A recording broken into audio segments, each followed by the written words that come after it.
Hello friends, welcome to my YouTube channel Balaji KD education. My name is Kaushal Dubey.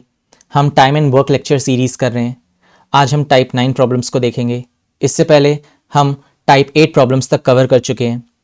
अगर आपने वो videos नहीं देखी हैं तो आई वुड सजेस्ट कि आप प्लीज़ उन वीडियोज़ को जाकर देखें। प्लेलिस्ट का लिंक आपको डिस्क्रिप्शन में मिल जाएगा।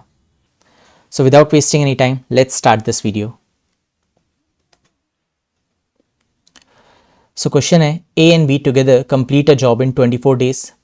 They start the work together and after 20 days, B left the work, due to which A takes 10 days more to complete the remaining work.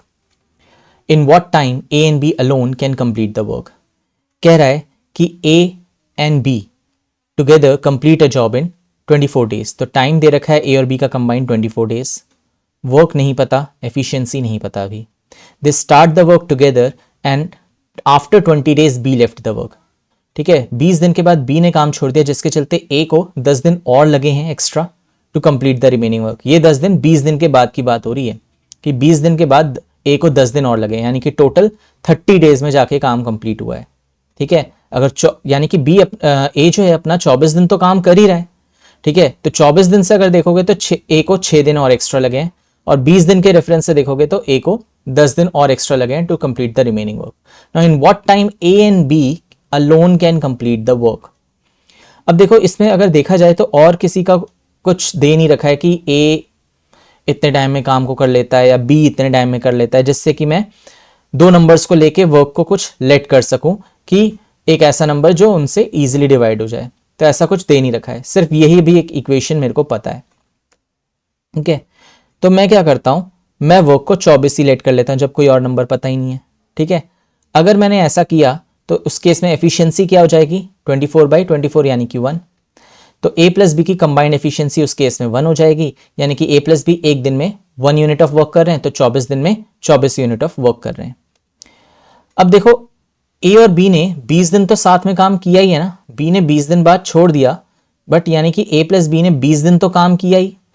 अगर 20 दिन में कितना काम किया होगा, अगर इनकी कंबाइंड एफिशिएंसी 1 है तो एक दिन में अगर एक काम कर रहे हैं तो 20 दिन में कितना काम किया होगा, 20 काम किया होगा। ठीक है, 20 दिन में 20 काम किया होगा। अब इतना अगर काम हो गया तो मेरा रिमेनिंग वर्क कितना हो जाएगा, 24 था मेरा टोटल वर्क, 20 काम हो चुका है, यानी कि रिमेनिंग वर्क मेरा 4 है। इस 4 यूनिट ऑफ वर्क को कौन करेगा, A करेगा। और कितने दिन में करेगा, A इस 4 यूनिट ऑफ वर्क को 10 डेज में करता है ना। 10 डेज उसको लग रहे हैं to complete the remaining work, तो 10 डेज में वो 4 यूनिट ऑफ वर्क कर रहा है। तो एक दिन में कितना करेगा, एक दिन में 4/10 यानी कि 2/5 यूनिट ऑफ वर्क कर रहा है।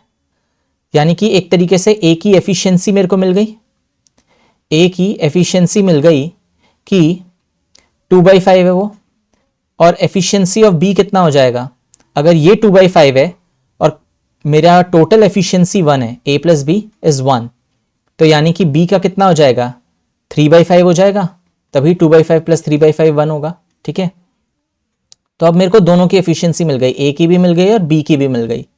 तो मेरे को क्या निकालना है कि A कितने टाइम में काम को कंप्लीट कर लेगा और B कितने टाइम में काम को कंप्लीट कर लेगा। तो A का टाइम निकालेंगे तो टोटल वर्क था कितना, 24। तो इस 24 यूनिट ऑफ वर्क को A 2/5 की एफिशिएंसी के साथ जब करेगा तो कितना टाइम लेगा, 12, और ये 5 ऊपर जाएगा तो यानी कि 60। A को 60 डेज लगेंगे काम को कंप्लीट करने में। उसी तरीके से B के लिए भी निकाल लेंगे कि 24 यूनिट ऑफ वर्क B 3/5 की एफिशिएंसी से जब करेगा तो 3 8 24 और ये 5 ऊपर जाएगा, तो B को 40 डेज लगेंगे इस काम को कंप्लीट करने में।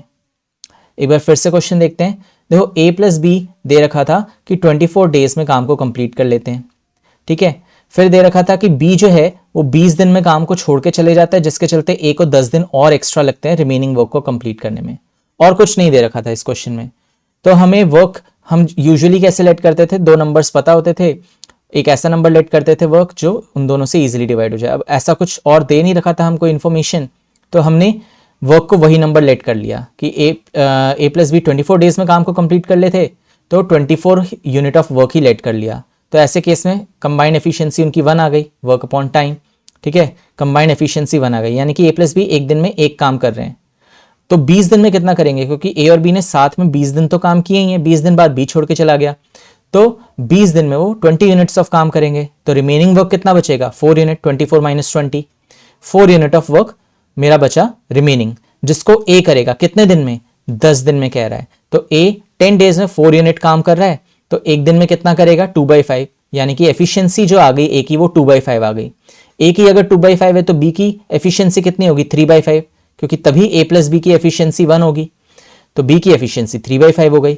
अब ए को कितना टाइम लगेगा टोटल वर्क जो कि 24 हमने लेट किया है उसको कंप्लीट करने में, 24/2/5, 60 डेज। सिमिलरली बी को कितना टाइम लगेगा उस टोटल वर्क को कंप्लीट करने में, that is 24/3/5, that is 40 days. So friends, this was all about type 9 problems. अगर आपको ये वीडियो अच्छी लगी हो तो please do like, share and subscribe my channel, and bell icon दबाना मत भूलिएगा, जिससे आगे आने वाली वीडियोस की नोटिफिकेशंस आपको मिलती रहें। अगली वीडियो में हम टाइप 10 प्रॉब्लम्स को कवर करेंगे। Till then, goodbye and take care.